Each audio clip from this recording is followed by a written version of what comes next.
Joining me right now is the former Secretary of State, Mike Pompeo. Secretary, it's good to see you this morning. Good morning to you. Good morning, Maria. Thanks for having me on the show this morning. Your thoughts on that missed target drone strike killing civilians, innocents, the latest upset from this this withdrawal from Afghanistan that was obviously botched and not planned? Well, Maria, it's obviously a tragedy that civilians were killed. To those families and those around them, their friends, my apologies. We pray for them. This is just another example. It looks like they were in a rush, they were in a hurry. You could see the political pressure. And if there was one thing that drove this failed evacuation, it was the arbitrary political deadline that President Biden set, the arbitrary cap on the number of troops that could be there so we could secure American departure and the departure of our equipment. Those things, these were all political decisions driven down to the military, and I'm confident that the military was under enormous pressure. President Biden said we're going to strike back at the folks who killed the 13 Americans, and we had a strike that clearly failed. It failed to deliver, to protect America, and killed civilians. This is just another piece of an evacuation that was driven by politics and not putting America first and America's national security. Yeah, that's right. He wanted to have good headlines on September 11th to say, I brought everybody home, no matter what it took. Secretary, how do we get out of this at this point? We know that there are long-term consequences for abandoning Bagram Air Base. Secretary Blinken was interrogated over the last week in those hearings. What's next? How do we get out of this, and what is the future as a result of this this misstep? So it's very difficult to imagine how this administration is going to turn it around, because they seem so deeply desirous of just making this go away, as if there weren't still Americans who were being held hostage by the Taliban inside of Afghanistan, if we still didn't have promises out to some of the folks who had helped us for these past 20 years. They just want it to go away. So I don't see how the Biden administration gets back from this space. I hope they'll begin to recognize that their credibility around the world was damaged deeply by how they executed this withdrawal, the failure to work alongside allies to deliver, make sure we got our allies and friends out of the country, and that we have abandoned a partner in a way that didn't deliver on security for our friends in the region as well. They need to find places they can show real resolve, determination, make clear that we're not going back to what we were doing for the last 8 years of the Obama administration, which is weakness on the world stage.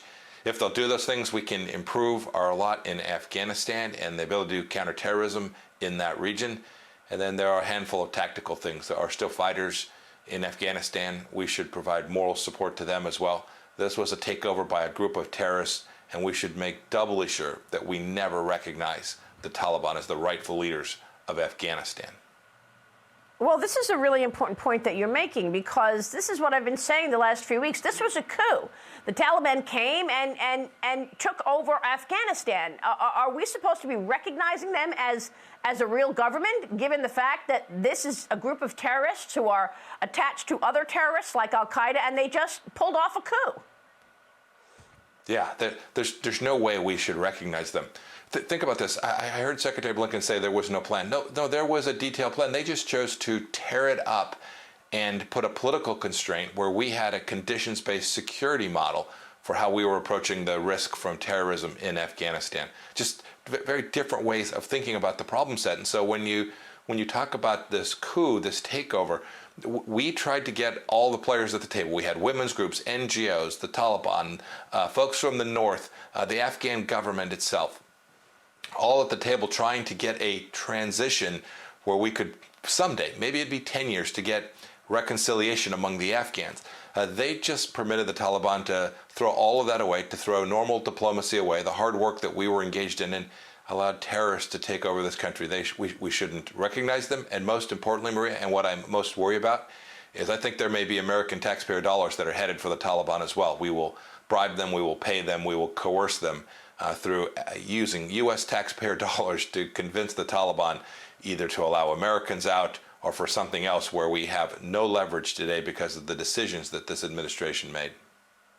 And they've already been going through pellets of cash that we left behind, pellets of cash, as well as the $86 billion in weaponry. Was that a payment for the Taliban? Do you think we are going to send aid to the Taliban? I mean, it's absolutely extraordinary that the United States of America is being held hostage by a terrorist group, and we're supposed to make believe we think that they are the rightful government of Afghanistan. Maria, the folks that are around President Biden today in his White House talking about foreign policy are the same leaders, right? A fellow named Brett McGurk sent $150 billion pallets of cash to the Iranians who are hosting the senior al-Qaeda leadership in Tehran today. They're the same people who have now reversed the Trump administration's policy, and they are now paying the folks in the West Bank who are conducting terror and paying martyrs to go kill people inside of Israel.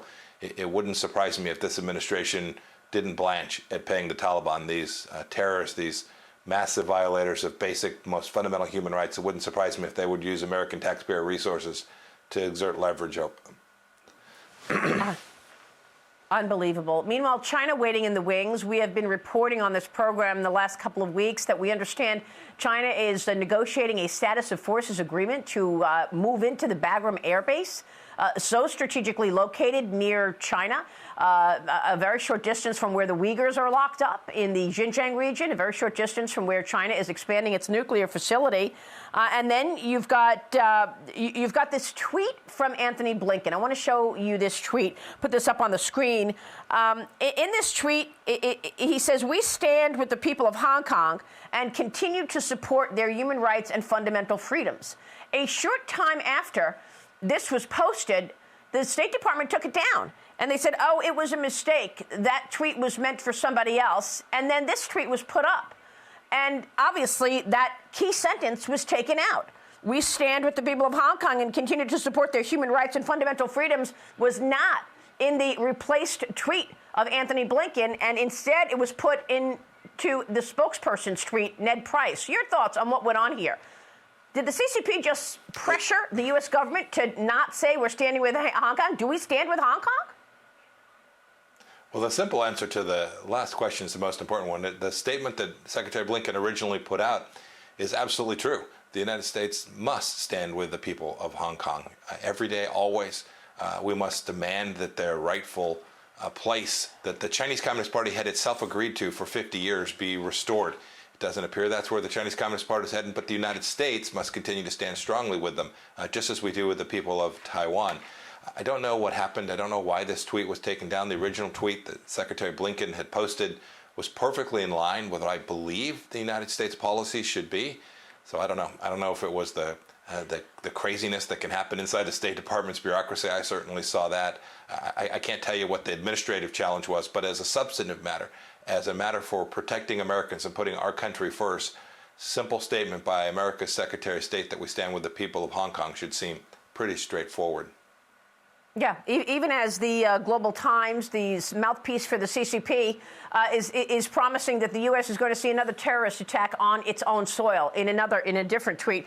Why was the State Department running this Afghanistan operation and not the U.S. military? I know that under your watch, you created a special unit that could have played a significant role in terms of the evacuation effort, but a senior State Department official tells us that they disbanded that unit, all in the face of Americans being left behind. Mary, we did create a unit. It was really well done. It was an important team that we had put together under amazing leadership. It was in response to what I had seen when I was a young congressman, when we saw an American diplomat killed in Benghazi, Libya.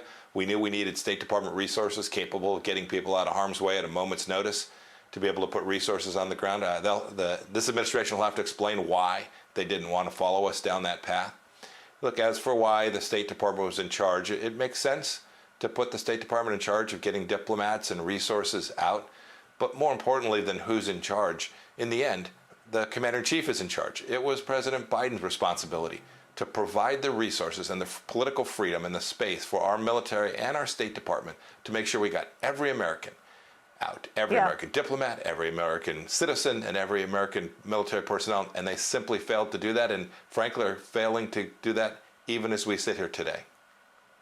Secretary, real quick before we go, it is UN Assembly Week this week in New York. The next 2 weeks, the UN General Assembly begins, where President Biden will speak. He's going to be standing there on the world stage with allies and adversaries. What are they saying right now about this debacle as the U.S. also announces this submarine deal with Australia, a decision to cancel a multi-billion-dollar deal from the French in favor of U.S. submarines? Is that a positive?